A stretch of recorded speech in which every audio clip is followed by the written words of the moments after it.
Guitar শেখানোর নামে আমি তার বাসায় গেছি, বাট কোনো গিটার শেখানো হয়নি। তার বাসায় ইনভাইট করে দেন রেপ করে আমাকে। অবশ্যই সে রেপ করে, এবং তার যখনই নিড মনে হতো সে বিভিন্নভাবে নিয়ে আমাকে নিয়ে আসতো তার বাসায়। এবং আমি পরবর্তীতে জানতে পেরেছি শুধু আমি এটা না, একাই না, গিটার বাজানোর নামে সে শারীরিক সম্পর্ক করে আমার সাথে। দেখেন, এরপরও তো আপনারা শুধরাবেন না, ঠিক আছে?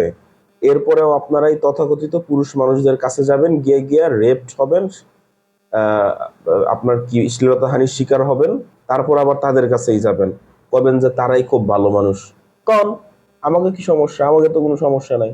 ইজ্জত গেলে আপনি যাইব, প্রেগনেন্ট হলে আপনি হইবেন, আমাকে কি সমস্যা?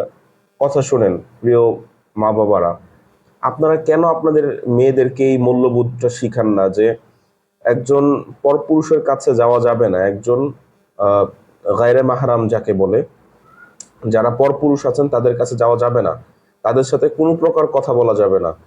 চাই সেটা যত বড় আল্লামা হোক আর যত বড় আলেম ওলামা যাই হোক, এটা শুধু সাধারণ মানুষ করে আর গিটারিস্ট আর গান বাদ্য নিয়ে যারা থাকেন তারা করেন তা না। বহু মাদ্রাসা মসজিদের ইমাম খতিব যাদেরকে আমরা খুব বড় আল্লাহ ওয়ালা মনে করি এবং পৃথিবীর সর্বশ্রেষ্ঠ হাক্কানে আলেমে দ্বীন মনে করি, তারাও কিন্তু এই ধরনের রেপের সাথে জড়িত।